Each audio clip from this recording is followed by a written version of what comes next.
Good morning, America, for our viewers in the West. The deadly shooting in an ICE facility. Sean Diddy Combs back in court.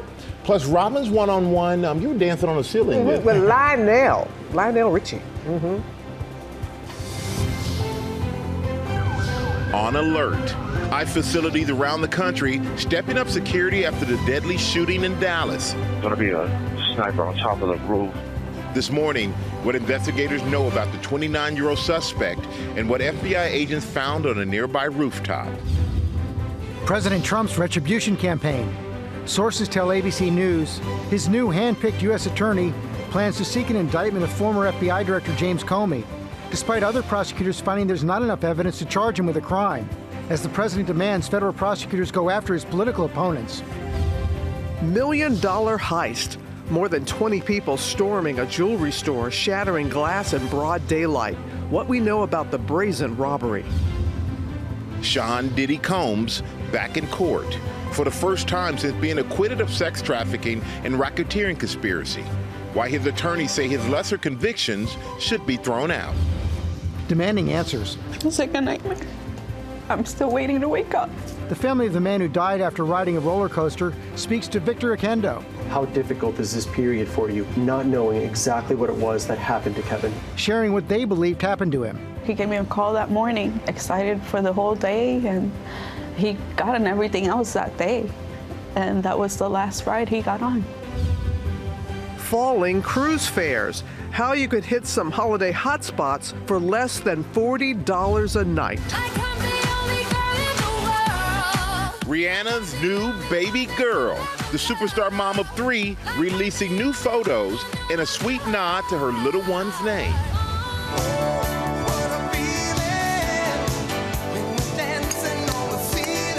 Let's go USA! Representing the red, white, and blue. But I gotta say, I'm a little nervous. Wait until you see who I'm dancing on the green with, ahead of one of golf's biggest tournaments. I want to win for the country, baby. And if it's Lionel Richie you're looking for, look no further. Coming in hot.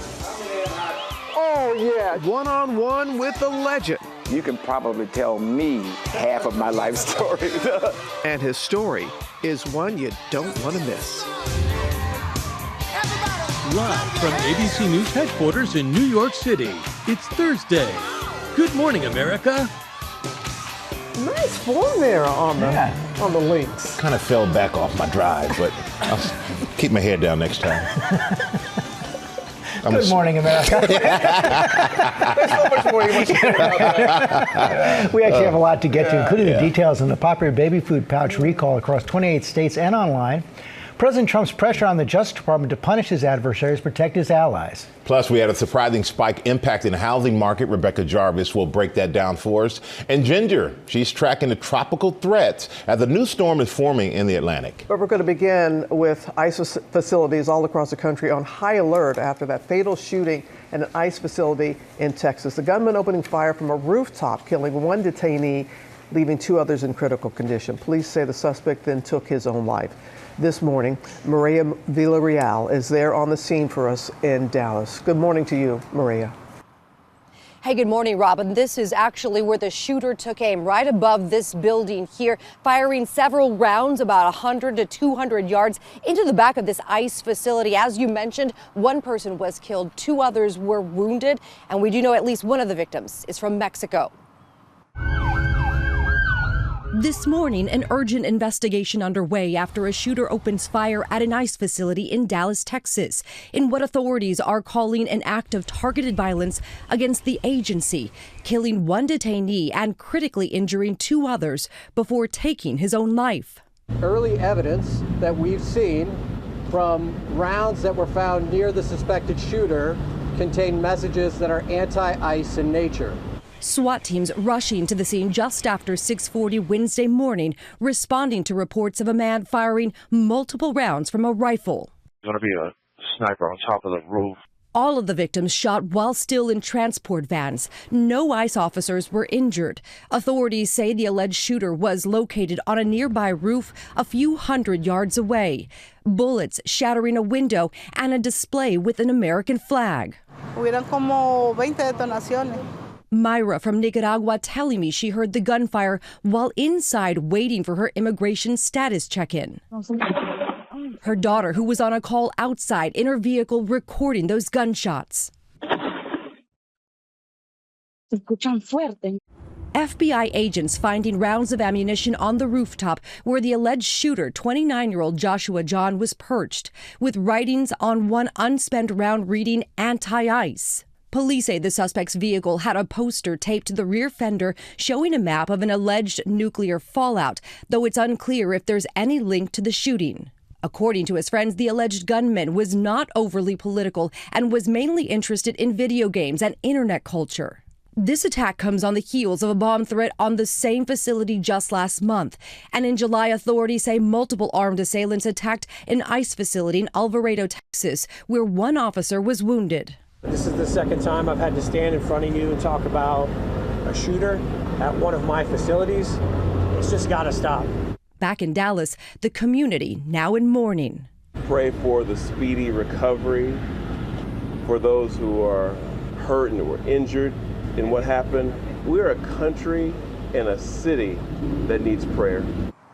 We have been able to confirm the ICE facility that you see right behind me. It is set to open later on this morning. The woman I spoke with, Myra, she is going to be here for an appointment at 11 a.m. despite being nervous about it all. And all of this is coming amid a new poll that was just released asking Americans, do you believe that how people talk about politics is affecting the violence in this country?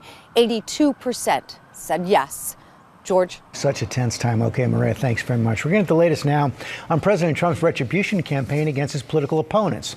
Sources confirmed to ABC News that his former personal attorney will seek criminal charges against former FBI Director James Comey.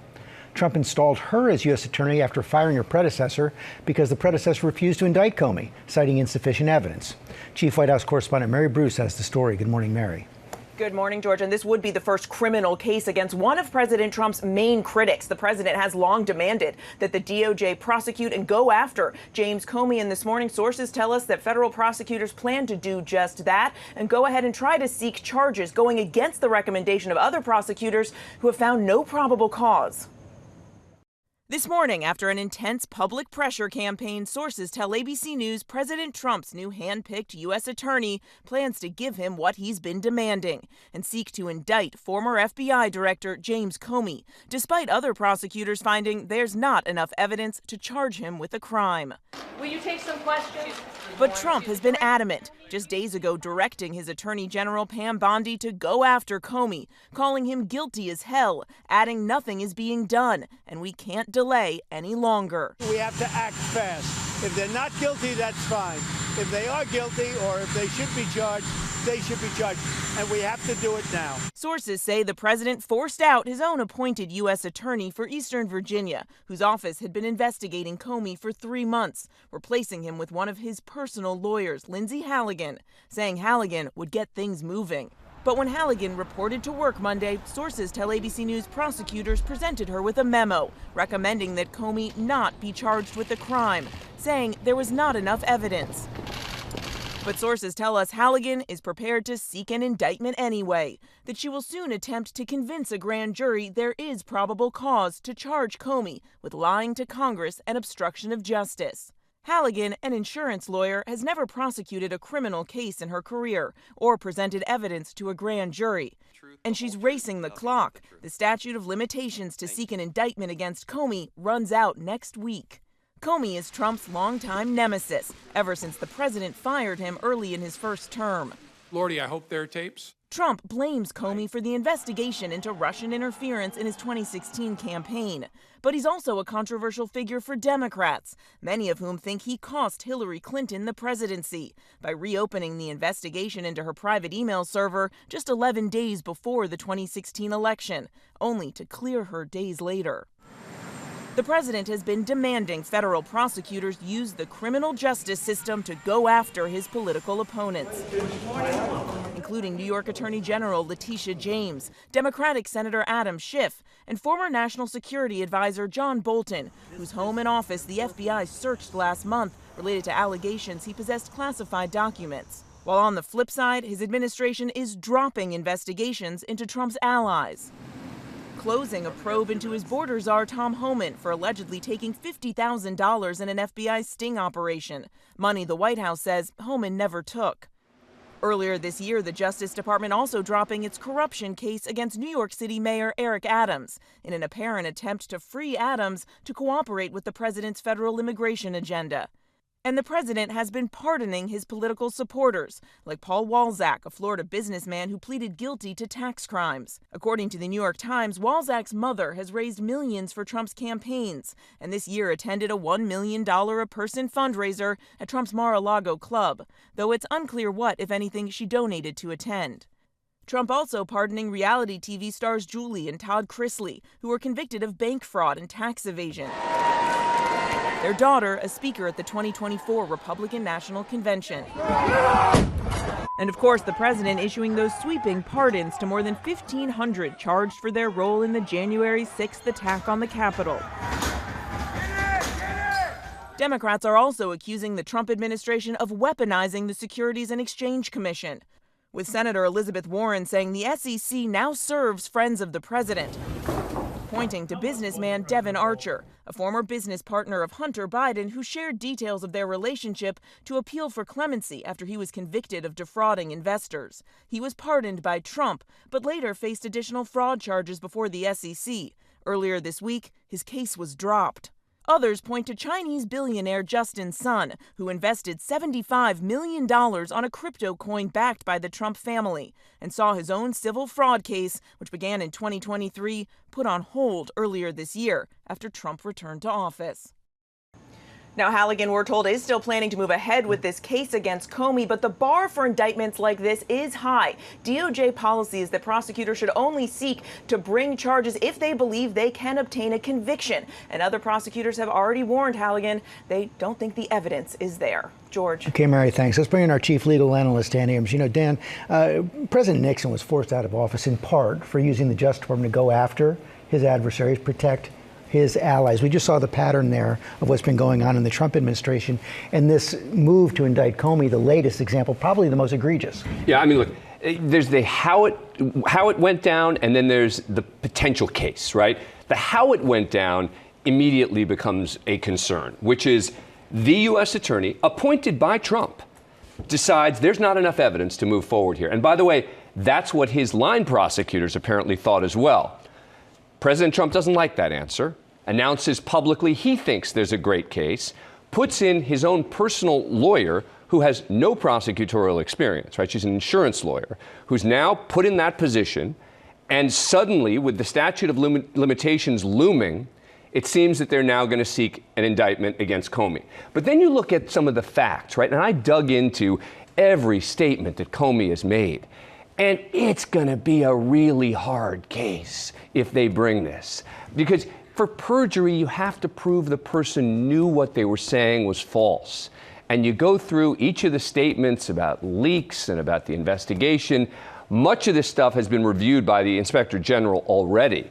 But this is going to be reviewed by the predecessor in the U.S. Attorney's Office who said there wasn't enough evidence to bring charges. So what happens next? Well, so look, we'll see if the grand jury moves forward, right? It's typically pretty easy to get a grand jury indictment, but we've seen in cases like these, including with this administration, a grand jury say no. DC, they're saying no. That's right. Beyond that, you've got the possibility a judge could throw it out. And after that, as we saw, by the way, with special counsel John Durham, you could just get acquittals by a jury if it gets to that point. Dan Abrams, thanks very much. Michael? All right, thank you very much for that, George. We're going to turn now to the tropical threat in the Atlantic. A new tropical storm is forming, and Ginger is tracking it for us. Good morning, Ginger. Hey, good morning to you, Michael. That new Umberto is the tropical storm we're watching. That one has a future of going between Bermuda and the United States, but it also has a future of potentially impacting that other tropical wave that you see circled to the left. That developing wave is the one we're going to watch really closely going through the weekend and early next week for impacts potentially to the southeast coast. So what could it do? If it got a name, it would be called Imelda. And what we would see it do, and you see all the spaghetti model plots there, interact with this upper level low that's in the southeast and that front. That could help keep it off the coast. But even if it stayed off the coast and there was no landfall, Robin, we could see big time rain in the southeast too. So it's something we're going to be watching really carefully in the coming days. All right, Ginger, our thanks to you. But now we have a good sign for the housing market. Sales of newly built homes had a surprising spike last month. Chief Economics Correspondent Rebecca Jarvis is here with those details. Good morning, Rebecca. Good morning to you, Robin. Yes, new home sales jumped between August and July by 20.5%. That's the highest level in 3 years, with a median sale price of $413,500. That's about 2% higher than they were a year ago when it was above $405,000. Keep in mind here, though, this was home buyers out signing deals when 30-year fixed-rate mortgages were still averaging above 6.6%, and before rates really started coming down. They touched 6.13% earlier this month. So what does all of this mean for driving sales? Well, analysts believe that home builder discounts and incentives likely played a key role here. Sales were strongest in the Northeast, where new construction is low, and in the South, where home building is busiest. Sales in the West, where prices are the highest, were the weakest. And analysts are curious really to see what happens this month with mortgage rates getting cheaper. The average 30-year fixed rate mortgage this morning is a little above 6.3%. But they caution that as mortgage rates get cheaper, home builders are likely to offer fewer incentives. So you take the good with the bad, Michael. Yeah, always something, right? All right, thank you so much for that. Rebecca, we're going to turn now to an alert for parents about a popular baby food brand. Our Sam Champion is here with the details. Good morning, Sam. And we do have some new details. Good morning, guys. So Sprout Organics is expanding a voluntary recall on some baby food pouches after routine sampling found they may contain elevated levels of lead. Now, the 3.5-ounce packages of sweet potato, apple, and spinach were sold at Walgreens and independent retailers across 28 states and online. Now, you can see the numbers and the lot expiration dates. We put them right there on the screen for you. You can take a snapshot of this. So thankfully, as of right now, no illnesses have been reported from these pouches. But if you have them in your kitchen, you should go ahead and return them, the products to the store for a full refund. More information is available on the FDA's website right now. And we should remind you that the CDC says there's no safe level of lead for babies. No, but goodness, there's no injuries right now that we know of. All right, Sam, thank you. Can you believe it's week 4 of the NFL season? It kicks off tonight. Lara, you're here with more on that? Yeah, I have lots to share with you. Good morning, Robin. Good morning to you. So it is only week 4, but if history is consistent, the loser of tonight's game, even this early in the season, will have an uphill climb to make the playoffs. And here's the thing, both the Seattle Seahawks and the Arizona Cardinals are 2-1. Each team's single loss was to an NFC West rival. And according to the NFL, just under 10% of teams that start a season 0-2 in their division have made the playoffs since division realignment in 2002. Okay, so enough of the stats. Let's talk about the team. Seattle is on a high after their huge win over the New Orleans Saints last week. Their new quarterback, Sam Darnold, making the Minnesota Vikings wish they hadn't traded him, completing a very solid 70% of his passes. On the other side of this matchup, Arizona coming off a tough loss to the Niners, a close game. They only lost because of a last-second field goal. They'll be hyper-focused on a big margin win. However, they will have to do that without their starting running back, James Conner. He's out for the season with a foot injury. So big game tonight. It's going to be fun to watch. Thank you, Lara. Coming up, the family of the man killed while riding a roller coaster breaks their silence. They're demanding answers. Also ahead, the 115,000 trucks recalled. What you need to know about the car from Ford's popular F-Series. And Sam has a forecast for hitting the high seas. Holiday hotspots for less than $40 a night. Wow. You know, we'll be right back.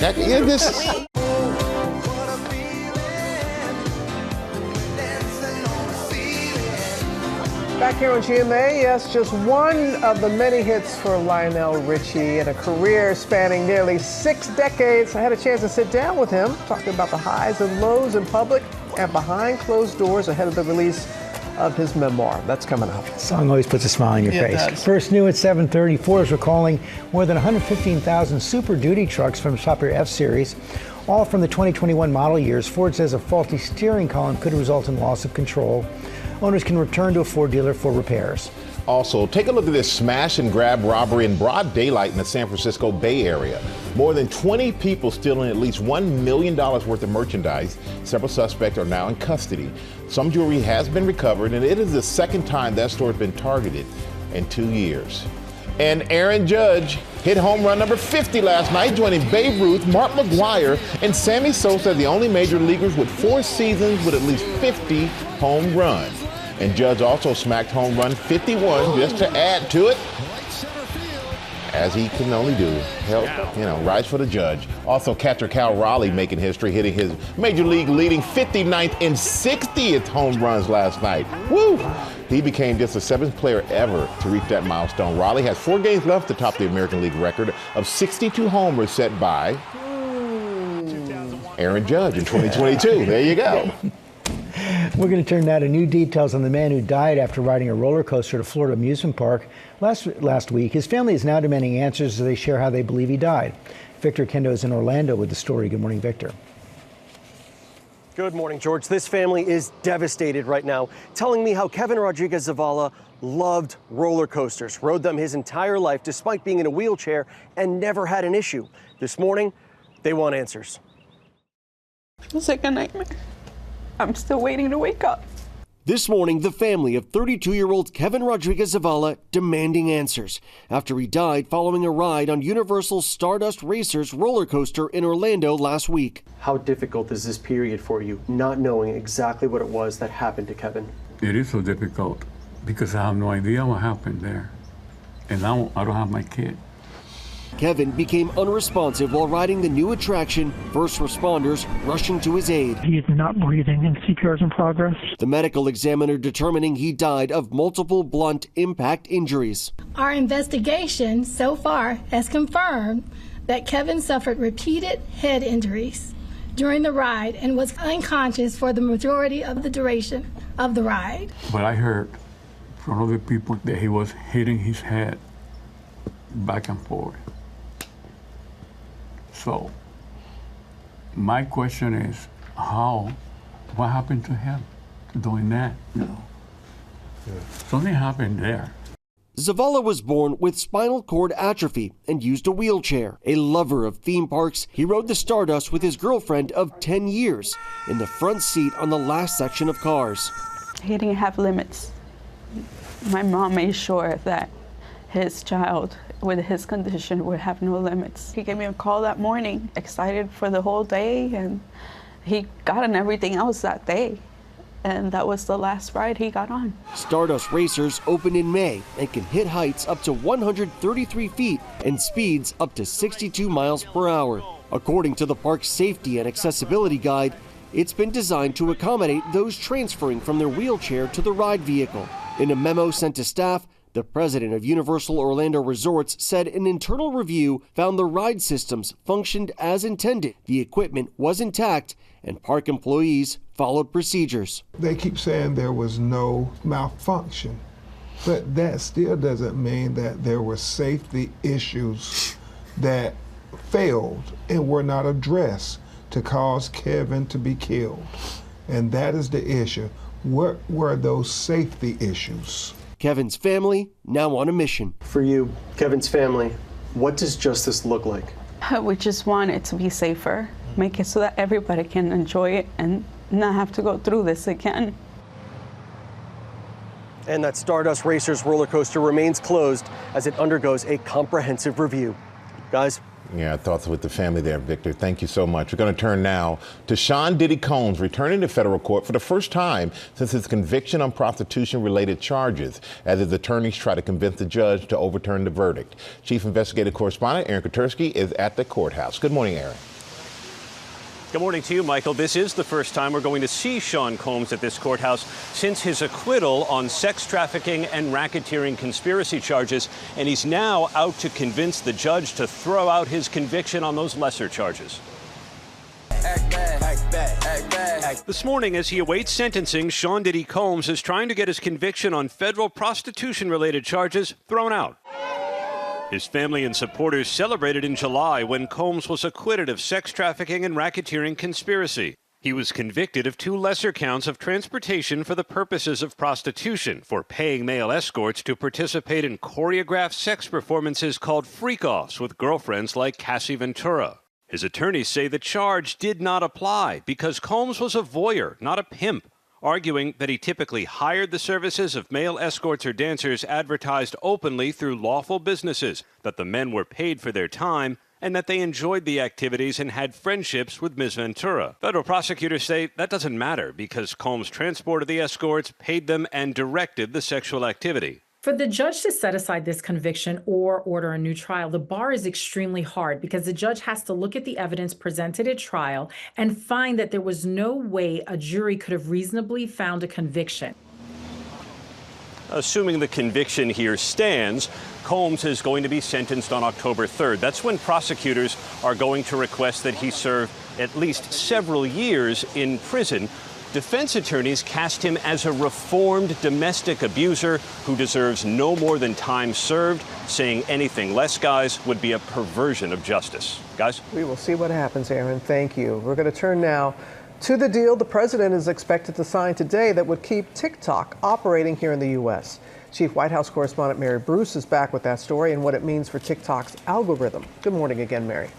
Good morning again, Robin. Well, President Trump today is expected to sign a deal that will keep TikTok operating here in the U.S., facilitating the sale of the wildly popular app from a Chinese-based firm to a group of American investors. And critically, the president will declare that the deal complies with the bipartisan law passed last year that would ban the app if it wasn't sold to U.S. owners this year. TikTok's U.S. operations will now be run by this new joint venture, with American users' data stored in the U.S. and overseen by the cloud computing firm Oracle. And perhaps most importantly, this new ownership group will get a copy of the algorithm, that secret sauce that makes TikTok so addictive. Trump says other American investors, including Michael Dell of Dell Technologies and the Murdoch family, will also play a role. The president here has spent months trying to find a way to satisfy security concerns and keep the app up and running in the U.S. The president, well aware of the power of TikTok, he's credited its 170 million U.S. users with helping him win re-election, guys. All right. All right. Our thanks to you, Mary. And now big savings on sailing this fall. According to AAA, a record 19 million folks are expected to go on ocean cruises this year. And if you haven't booked one yet, you got some good news for them, don't you, Sam? Yeah, I do, Robin. Robin, I like big boats, and I cannot lie. Oh, no. Cruising, and I'm not the only one. You guys do too. Cruising is hugely popular, and there are some sales on sales, get it, this fall. So we spoke with Cruise Critic, and this is what you need to know. Fares are down across the board for cruises in the Caribbean and Mexico compared to last year. In fact, Mexico is the cheapest place to cruise this fall. So what does it mean in terms of cost? If you need a little vitamin C, and I spell that S-E-A, well, the average fare for thank you. It's all for free. I cruised to Mexico in October for $604 compared to $735 last year. And if you want to save even more, the average drops to $586 for November, which is down from $835 a year ago. So let's get some specific deals for you. Here are some of the best ones that the team found. For just $38, you could go on a 6-night cruise from Los Angeles along the Mexican Riviera in November. For $34 a night, you can go on a 7-night cruise, Southern Caribbean, in December. And for just $33 a night, you could go, I know, I'm already online right now, on a 7-night cruise from New York City to the Bahamas next month. Well, with that line, big boats, I cannot lie, I'm afraid to ask a follow-up, but I will. So why are we seeing this drop, especially since last year? Yeah, no, and this is really good news for people who want to take a cruise. In case you're feeling nautical. Oh, boy. Thank you. Are you naughty that's or nice? That's the last one. Cruise Critic says there are a few different factors. Ships are bigger and can fit more people now, and more capacity means we get cheaper prices. Also, there have been fewer tourists coming to the U.S. this year, so less competition for spots on the cruise ship. And what they call shoulder season is ahead. That's the time of the year when the summer rush, after the summer rush, when fewer people are trying to travel. So all those factors mean that we can actually get some bigger savings. Yeah, these are great deals. Yeah. He lost me from the top. No, I was in. I sent a lot of helpful information there for people who want to go cruising, but I blanked out with the big boats. Yeah. Now with our play of the day, and it is time to play the music on this one. Lara, you have the details. What you got? There she is. And we have some very special news from this lady, Grammy winner Rihanna, this morning announcing the birth of her 3rd child. And we're learning that Rihanna and A$AP Rocky welcomed their latest edition on September 13th. And her name is Rocky Irish Mares. I like that. Rihanna posting the news on Instagram, and within seconds, the notes of congratulations came flooding in. One of them from Dad. A$AP Rocky writing "My Little Ladies" with a heart emoji. There it is. Rihanna sharing her pregnancy at the Met Gala back in May when she surprised fans on the red carpet with her very pregnant look there. Rocky is her third child with A$AP, but she's the first girl in the family. She's got two big brothers to watch over her, ages 3 and 2. Congratulations to the whole family. Yeah. Treated like a princess. That's right. Yeah. Thank you for sharing that. Coming up, Michael, one-on-one with Glenn Powell, going behind the scenes of his new football comedy that he produced with Eli and Peyton Manning. So come on back to GMA.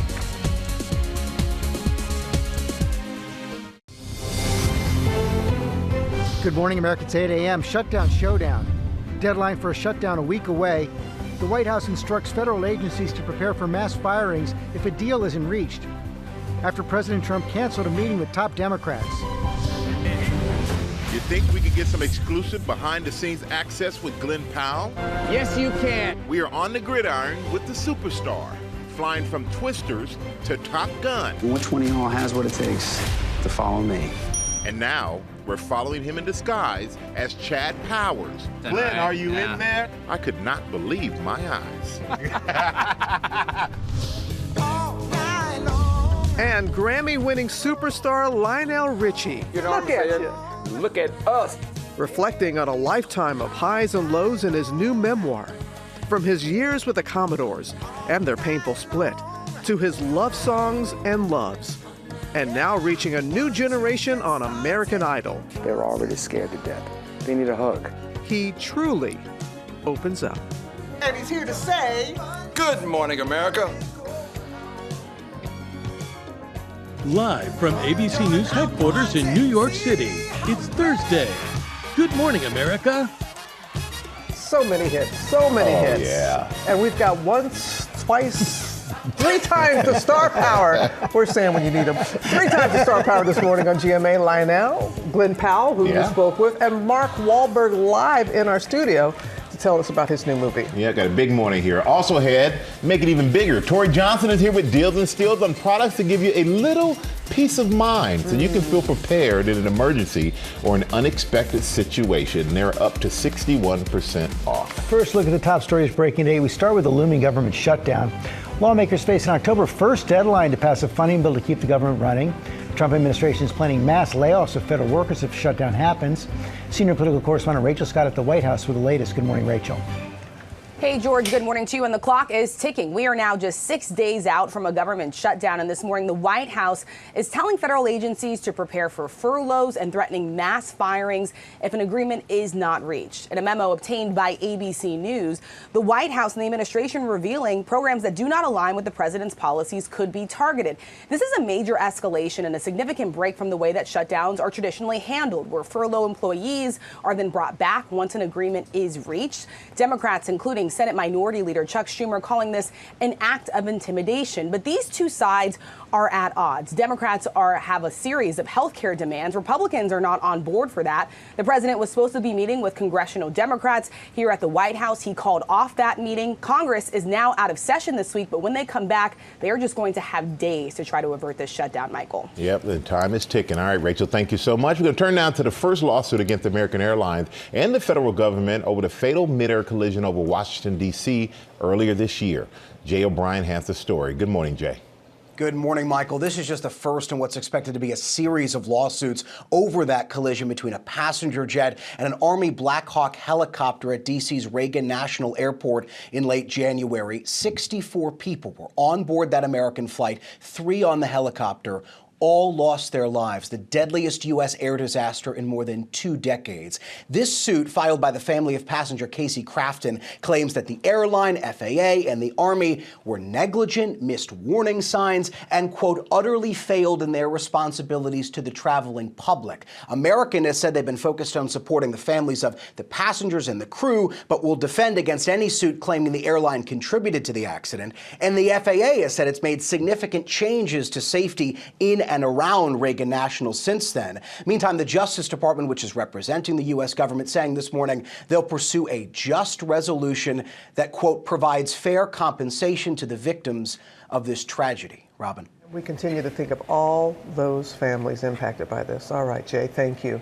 Now to the disappearing Joint bank accounts. More couples are choosing not to combine their assets. Elizabeth Schulze is here. Ooh, you got to tell us about this. This one's pretty spicy, Robin. Yeah, good morning. So more couples are really now living the single life when it comes to their money. New data from the Census Bureau shows that the number of married couples choosing not to share a bank account is on the rise.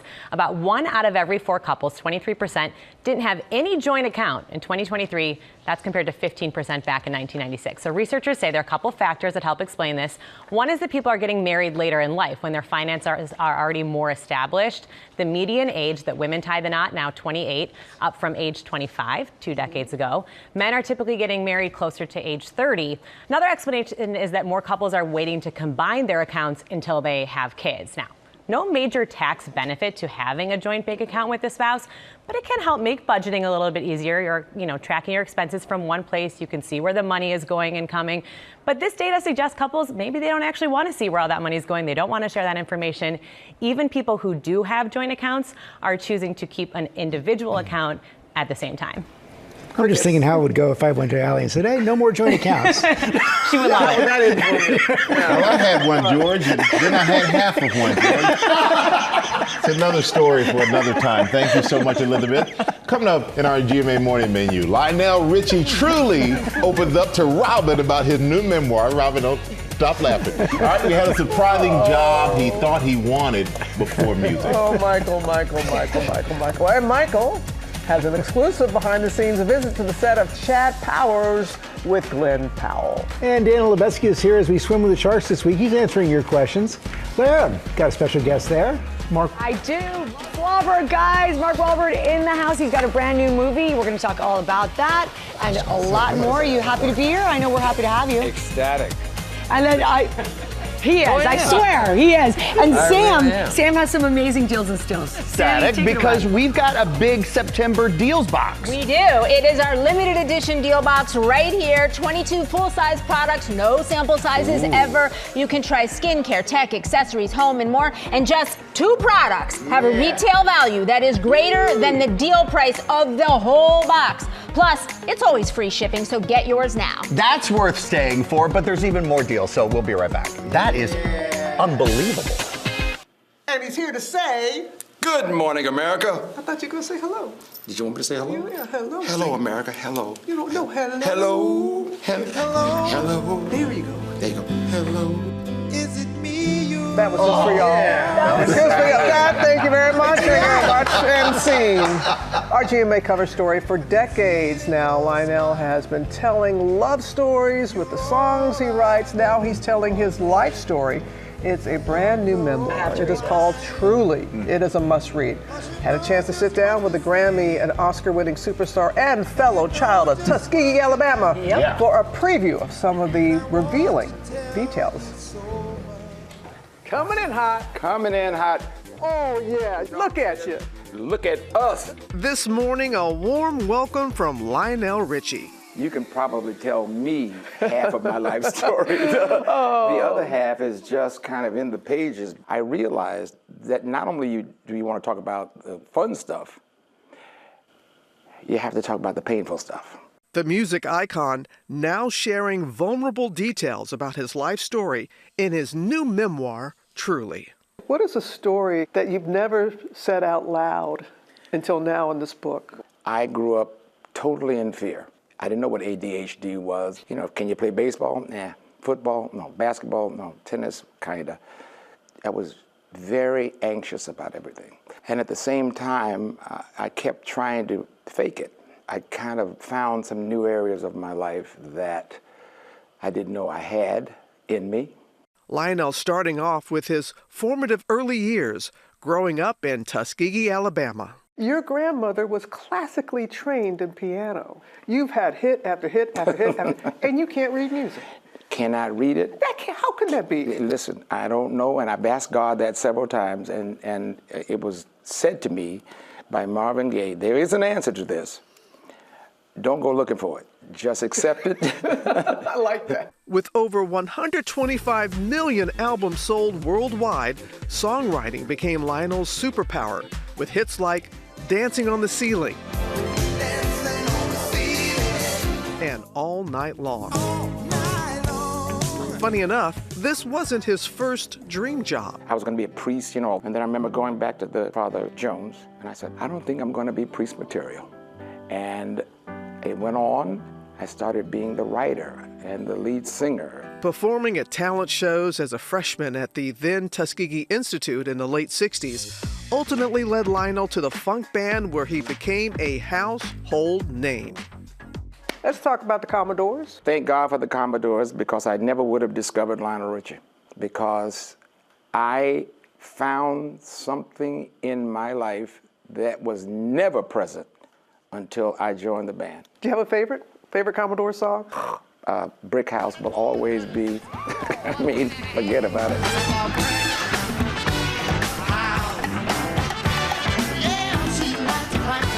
This was the only song where I thought my grandmother was actually going to disown me. I tried to explain this to my grandmother. This is a group song. I didn't write all the lyrics, I thought it was kind of disgraceful myself until it became a hit. As much as you enjoyed those years with the Commodores, you went your separate ways. Just talk about the split. It was painful because a lot of people thought this is a band, this is a group. This is the closest thing to brothers I've ever had in my whole life. And they pushed me. And we went through life together, and all of a sudden, there's a moment in time when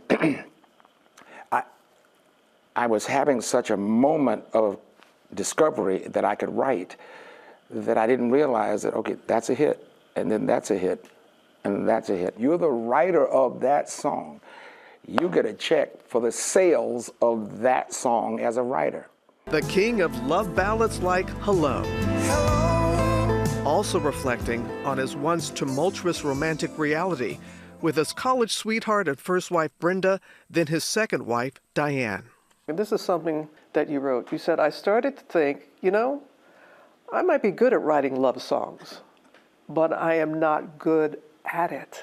I wrote that. Did I write that? You wrote that. When you look back at your previous marriages, what would you tell your younger self? First of all, I have to forgive myself. And what I do, first of all, is I had to take full responsibility and say, it's my fault. Why is it my fault? Because it's growth. You're growing. We visited the studio where he co-wrote We Are the World with Michael Jackson, produced by Quincy Jones, recording 45 artists in one room to raise funds for famine relief in Ethiopia. Right here is We Are the World. This is it. And you see that little kid right there? Yeah. That's 40 years ago. It's like a blink. And you look around that beautiful picture and you say, Michael, Tina, think about it. Diana, Quincy, Smokey, Ray. Anybody in here need His glory? I need your power. His impact stretches across generations. You are now a platinum winner. Serving as a judge for 8 seasons and counting on American Idol. I'm not there to humiliate them. They're already scared to death. I realize that they need something probably more than a criticism. They need a hug, and you feel them sink into your arms.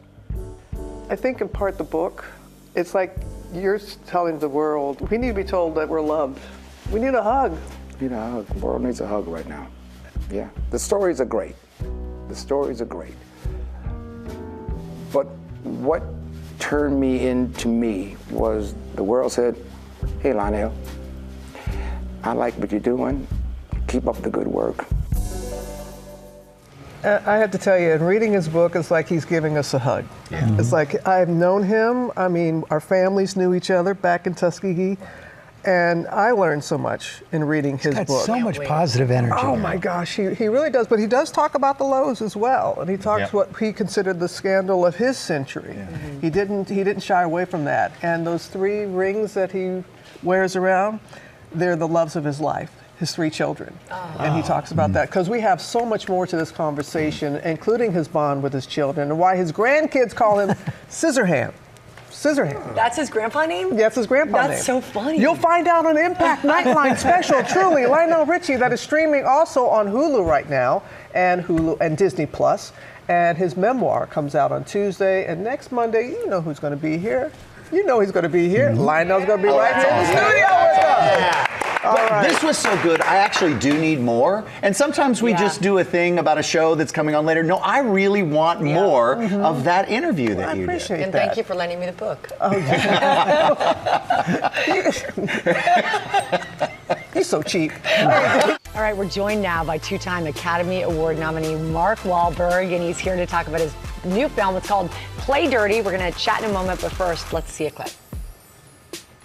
Okay. Right now, the stuff is here in the basement of the General Assembly. But in a little over 24 hours, it won't be.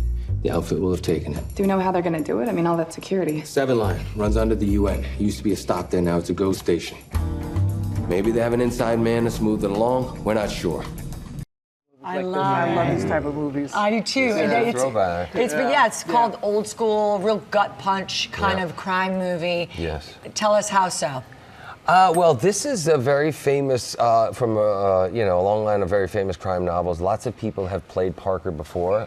Richard Stark wrote this character. Lee Marvin played him in Point Break. Robert Duvall played him in The Outfit. So kind of how did I want to make it my own? Obviously, Shane Black wrote and directed this movie, and it's infused with tons of comedy. It's got enough action to really cover all 5 of the original Parker movies. But, this is the kind of movies that I grew up watching with my dad, and he's a guy who kind of lives in that gray area. He's a criminal, but he has a code, and the only thing he's not okay with is being crossed, and if you cross him, forget it. And he's coming back to New York. He was told that he's not allowed in New York anymore, so he's coming back to take his rightful place and go up against the Outfit. And it's a lot of fun, a lot of great action, and this is definitely my wheelhouse. And you talk about the gray area because it's considered an anti-hero. Yes. Yeah, and we haven't seen you in a role like that since Departed. How was it stepping back in that? It was great. I mean, it's not too often where you're getting people rooting for and cheering for a criminal to get away with his heist, but he's going up against guys who are, a little bit worse than him. And like I said, he does have a code. He kind of takes care of his own and his people and his team. And, this is like I said, the kind of movie that I grew up watching. So. Cool. Yeah. In the stars, other stars in there. Lakeith Stanfield is in there. Rosa Salazar's in there. But what hit me was Keegan-Michael Key because you were talking about comedy. I think he's so hysterical. Do you lose it as you guys are shooting, or is it? No, I've done enough time in preparation to kind of stay in character. But yes, we had lots of funny people. I mean, between Keegan, you have Tony Shalhoub, Thomas Jane, who I worked with on Boogie Nights. We reunited with him. Lakeith Stanfield is an absolute rock star. It's a great cast, but Shane wrote so many really rich characters. And, even though there's lots of action, big, huge set pieces, it's really rooted in character. So you attract that kind of talent when you have that on the page. And you recently had some visitors on the set of one of your upcoming projects. Your family. Yep, they showed up. I'm just curious, so when your family comes to the set, are they giving you advice? No, but it's rare. This is rare. That the family is coming. The kids are now no longer in the Transformer days. They were interested. They wanted to come. They wanted to see the action. They want to see Bumblebee. Now they're like, Dad, this is boring. Your job is stupid. Unless I'm introducing like my oldest daughter to Lakeith Stanfield or somebody that they really like and think is cool. Yeah. But no, they came to visit. They were actually at the premiere last night, which is nice. And the biggest sacrifice with my job is being away from my family. Yeah. So to be able to have them come and share that and experience it and spend time with me, visit Dad, and so I could see their faces. You were saying that you might be a little sleepy today because of last night's premiere. Yes, well, I got out of there pretty early, went to bed to kind of do my usual 3 o'clock routine, but my daughter and her friends were just getting home to the hotel. I got a text at 2:50, Dad, I really need to talk to you, please pick up. And I'm like, oh my God, something must have happened. And they're like, oh, we just want to let you know we had a great time. And they're like, you're still up? But this happens all the time when we live in Nevada now, and when I wake up in the morning, usually my son is up still playing video games if it's the weekend, or somebody's still up. So it's not what I was used to when they were growing up. Because your 3 o'clock workout is legendary. And even Sam was leaning in. We've all seen. Yeah. How do you consistently do that? Well, the only way I can do it is if I get to bed at 7 o'clock because I need 8 hours of sleep. That's your man right there, right? I've really learned the hard way. I've learned the hard way over the years, which is why I try to show what I do every day, just so I can show people that it is about the work, it is about the discipline, and this is the only way that I could be successful, both personally and professionally. So I share that. It's very authentic. I kind of just do it every day. It's the best way for me to start my day. I start with my prayers. I jump in the cold water. I feel like after the workout, I can conquer the world, and then all the problems start hitting. Right? But I'm a little bit more, I can dodge and weave them a little bit more. But you get to go to bed at 7. Exactly. Oh my God. And when I got to the East Coast, because I live on the West Coast, I started going to bed at 6:30 Boston time pretty quickly. And my wife's like, it's 3:30 in the afternoon. You're going to sleep? I'm like, yeah, hopefully I'll be up before you go to bed.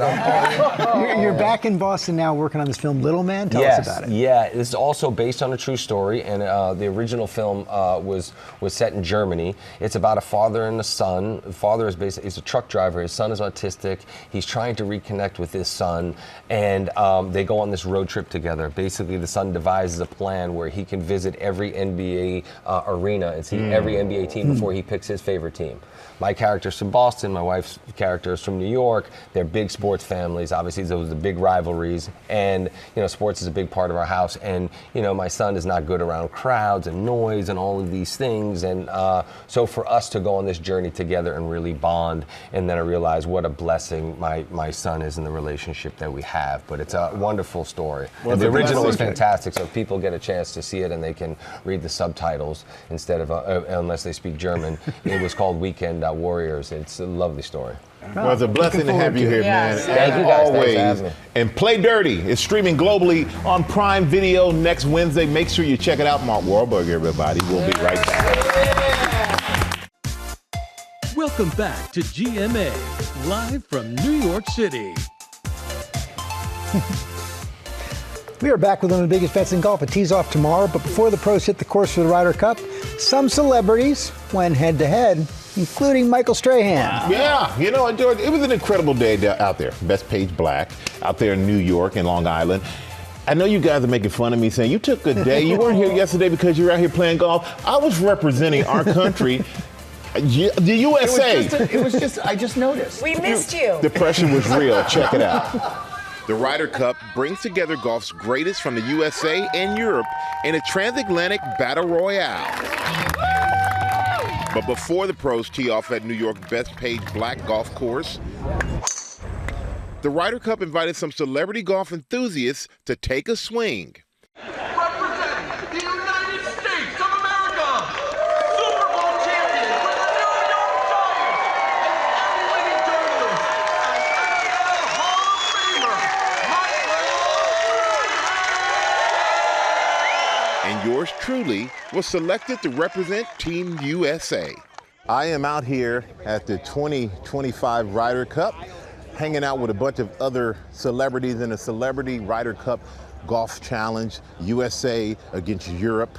I'm on the range, I already warmed up, but I gotta say, I'm a little nervous. I don't want to embarrass myself, but more than that, I want to win for the country, baby. Today, I'm paired with country singer Miranda Lambert. Go, partner. And our opponents from Team Europe, Hollywood star Catherine Zeta-Jones. Don't forget I'm married to an American. So I'm playing both ways. And her teammate, former NBA All-Star Pau Gasol. Everybody at GMA goes, oh, Michael's so big. Back up. How big is Michael? Pau's going to explain what we're playing today. I think it's a scramble mode with both players hit, and then you pick the best ball, the best shot, and then both players hit again, and then you pick the best shot until all the way in. But those are the rules. At the first tee, and we're driving hard.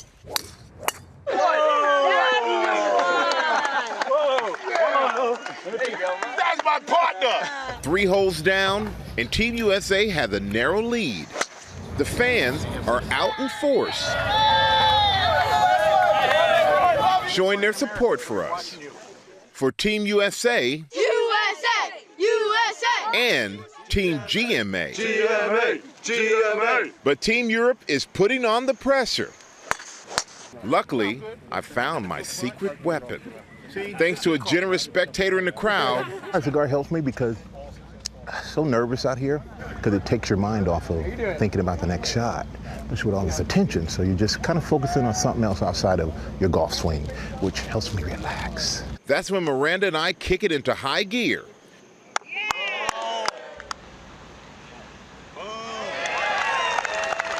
There we go. My girl. We're on the 18th hole, 55,000 fans here. This has been an incredible experience. Miranda and I are up by a point. We got this. Let's go. Walking along the 18th fairway, taking it all in.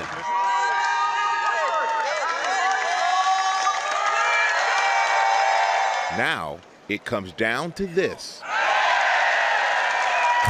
Team USA victorious. Let's go USA!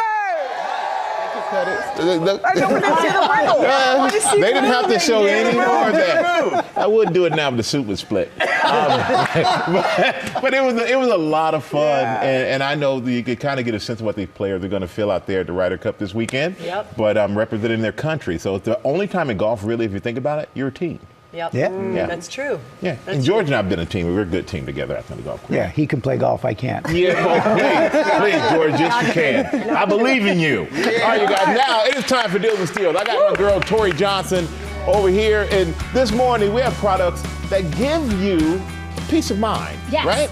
And you can feel prepared in unexpected or challenging situations. Tori, You're right. I know you so got I this want covered. you to be What as you got? prepared at home with your estate planning as you are on that golf course. Yes. So if there was something that went wrong, would your family know where to find every document? Would they know That's where the always keys are? Mortgage payments, medical history, sort of everything. The Knockbox, which stands for Next of Kin, is an organizing system. They've got a big variety of options to help you make sure that every single document, wish, plan is where it needs to be in the event of the unexpected, so nobody has to go scrambling to wonder where that information is, and it's all 50% off. Actually, everybody's shaking their head like, no, I don't know where my stuff. I need a Knockbox Most myself. of us don't, and so that's key. All right. You want to keep connected in the event of either outdoor adventures, power losses, emergency conditions, and you can do that with this little radio right here. So this little one, that one too, same exact thing. It's a portable emergency weather alert crank radio. So it doesn't rely on batteries or electricity. It will give you weather alerts. It will give you emergency information. You could crank it just like that. We also have from them walkie-talkies, including an option that has weather alerts as well. So in the event of, again, the unexpected, when you don't have access to power or you are out in the middle of the wild somewhere, you want this with you, and it's 50% off. Definitely take that. Okay, Esker, this little wallet right here, if you hold it just like this, and then you just push this little button, it will release your credit cards right there. So your credit cards stay organized, and then you can add a tracker in there as well, an optional tracker, and that makes your wallet unlosable, because if you've got a tracker built into it, you've got all your credit cards where they need to be, but if you lose it, you use the Find My app and you locate your wallet. You can put your license and everything in there too? Exactly. Okay, I need that. All 50% off. I definitely need that. All right, you never want to stress about low tire pressure. So, and you also never want to have to struggle to find a working pump at a gas station or dig for quarters under your car seat to hopefully get that pump to work. This inflate device is going to quickly and conveniently inflate tires, which it can either be on the car, it could be on a bike. You can even use it for balls. What I love about it is that it is quick, it is efficient, it gets the job done. So whether it's on road trips, emergency situations, you just want to keep this one in your glove compartment. It's brilliant, and it's 61% off. Does it take air out? Because Eddie's full of hot air. All right, well then if you got to do that, we'll power Eddie back up with this little baby Robin's charger right face here. was great. I know, Anyway. this little baby charger right here. So this comes with all of the pieces so that you don't need to carry cords with you.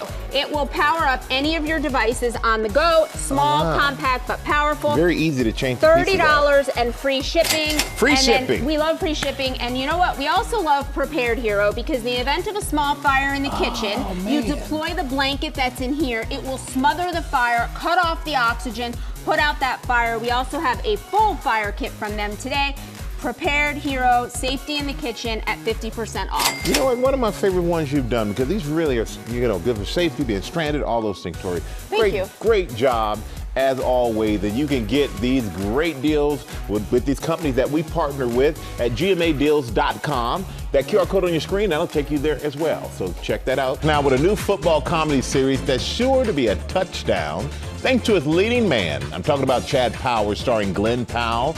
And I visited him on set to hear all about how he geared up to take the field. He's one of Hollywood's top leading men.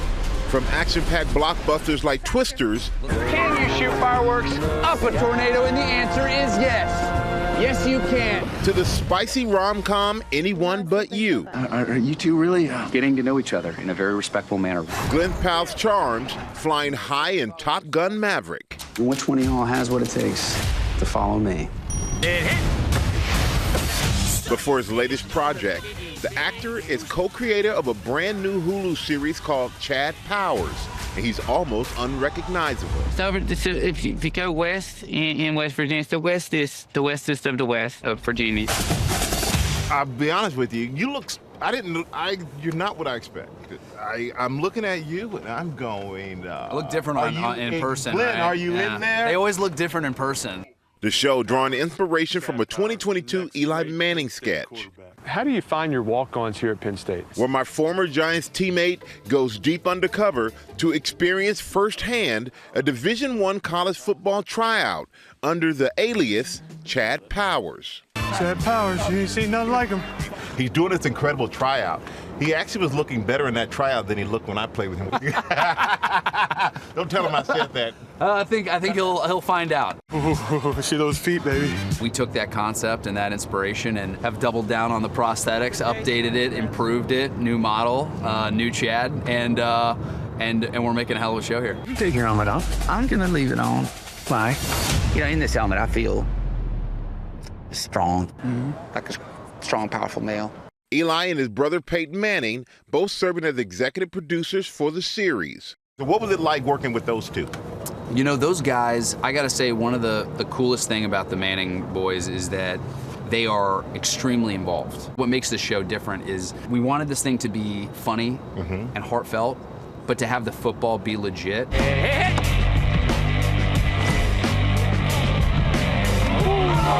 You know what a real quarterback looks like and what it doesn't. So the fact that I have these guys as my coach, it's a nice little lifesaver. The only thing that can stop a great quarterback is a great pass rusher. So if you need someone to show you how to hit somebody or take a hit, I'm a phone call away. I'm just saying. If I have to take a hit on the show, I am not calling you. I do not want to take that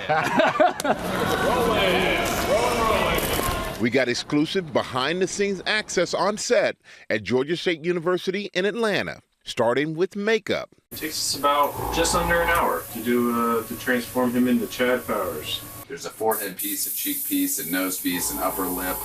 There's teeth. And then hair. I thought this was going to be a painful process, but sometimes I forget which face I'm wearing. I spend most of my time with this face on. There's some people that haven't seen you with your real face. The prosthetics, the makeup is unbelievable. Yeah, it's really, the coolest part about this is it's like a real love letter to prosthetics and makeup. The character I play, his dad was in Hollywood makeup and prosthetics, so we're really honoring that world in terms of how he would actually pull this off. Glenn co-writing the pilot episode, the Texas native drawn from his love and passion for college football. I'm a huge Longhorn fan. My family is I've been born and raised on college football. My dad was Ohio State. He's a big Buckeye fan, and everybody around the house that's when we rally up. It's Saturdays, not Sundays. Since taking the spotlight, the 36-year-old has garnered many admirers of the Hollywood heartthrob, but he says right now, there's only room for one in his life. Brisket, that is the most famous member of your family. Yes. Your dog, joined at the hip. Brisket is living his best life here. I gotta say, one of my moments that we'll cherish on the set are in the morning at sunrise, walking into the stadium with Brisket, and we just run sprints up and down the field, and this has been his domain. And before leaving the set, we had to hit the gridiron to see Glenn's passing game up close. Okay, show when the showdown. Yep. Hit. People are going, oh man, look at that arm. What if you got a call from a NFL team for a tryout? Would you take it? No, I'd probably send it to voicemail. I don't know. I watched him throw the ball. He may be better than the Mannings. Oh! That's a joke. They're two of the greatest in the history of the game. It's a joke. Come on. They're executive producers. They're going to love it. Spicy. Chad Powers. It premieres Tuesday on Hulu, and that's when Glenn will join us live right here on the show to tell us all about it. Now we're going to go to Ginger with a great way to save money in storage space, and I'm sending it to you, Ginger, with love. Thank you so much, Michael. Here at the Hoboken Public Library, I got a question for you. Have you ever heard of the Library of Things? That's right, libraries all over this country have not just books to check out, but things like a telescope that you can take out for 14 days here for free. Or maybe you want pickleball or something really helpful like a stud finder, a cordless drill. So you don't have to store it, you don't have to buy it, you can check it out. Their most popular item, the electric knife sharpener. And one that I'm really interested in checking out today, Atari. How fun would this be to bring to the boys? So it's wonderful that we can consume less, but also get all of this for free, not have to store it, especially if you're city living. And Americans, they spend more than $2 trillion on goods like these every year. There are big savings to be had. You just have to check if you've got a library of things in your state or your city. We're in the GMA Shark Tank. Yes, and you are eating. He brought snacks. Yes, Kenny Pesky's with us, founder of Kind Bars, answering your questions about the Shark Tank next. This is really good, Daniel. This is really good. Thank you. And we're back now with Daniel Lubetsky, back in the deep end on Shark Tank as the hit show starts its 17th season. We are so happy to have you with us. Such a fan of the show, such a fan of yours. And I thought this was interesting. We're hearing that there's going to be a lot of pitches for healthy food products on the show. That has got to be highly intimidating to pitch to this shark who founded Kind Bars, like the greatest snack food, healthy snack food we all here have been indulging this morning. For me, the intimidating part is because Shark Tank is very real. Like, you don't know what's in front of you, and you have to decide within 15 minutes if you're going to negotiate and try to pitch and then do a deal that will last for many years, hopefully. Yeah. And when it's a different sector, it's even more intimidating. But the food industry, at least I can notice the patterns.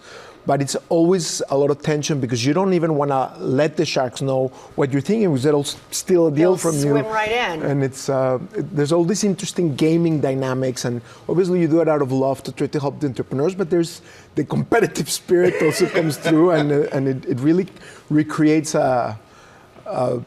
Do you feel the entrepreneurs' nerves when they're pitching to you a product in that sector? Yeah, so I also feel very self-conscious because what happened in the first few seasons is if I would be out of a food deal, then all the other sharks immediately would leave, and I'd feel horrible for the entrepreneur. Yeah. No, that and makes sometimes sense. I just have a very high bar for food deals, so I now kind of like keep it to myself till the very end, and I also almost play with the entrepreneurs, with the sharks, and I go in one direction, the other direction. Also, what happens is sometimes if I'm really excited about a deal, the other sharks just wait and they swoop in for the deal. So there's all this gaming element where you don't necessarily want to show your cards. I didn't know that. I didn't know it was really real. Like some of it you think is TV, but it's really real. It's 100% deal. It's your money, but more than that, it's your time because, Sam, you're gonna invest in that entrepreneur, and in any journey of an entrepreneur, there's ups and downs, and you want to help somebody that deserves it. So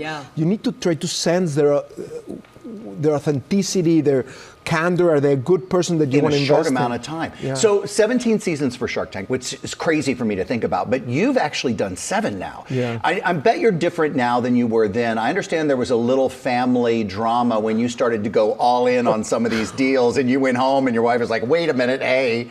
Well, the first season, I'm like, I'm going in, and I offered $1 million for a hammock company, and my wife is like, you're not sleeping tonight in my bed. Go out and sleep in your hammock. But that hammock company is now worth about $50 million. All right. Well, I guess you're still invited in the home. Yeah. Right. Do we have time? I want to get one question in from a viewer. This one is from Rebecca. Here's her question. Okay. Hi, Daniel. Many businesses start out with one great idea, but keeping momentum means constant reinvention. How do you know when it's time to pivot, evolve, or double down on what you already do best?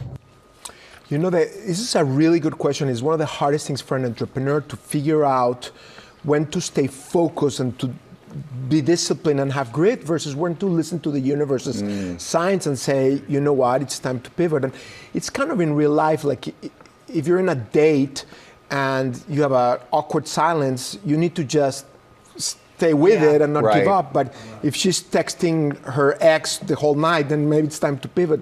You really need to try to absorb and be in the moment. Feedback. Yeah, all right. Great You can see Shark Tank on its new night Wednesday at 10 Eastern right here on ABC. How did Michael do, just quickly?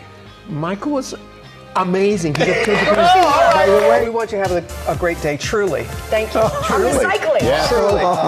It's good.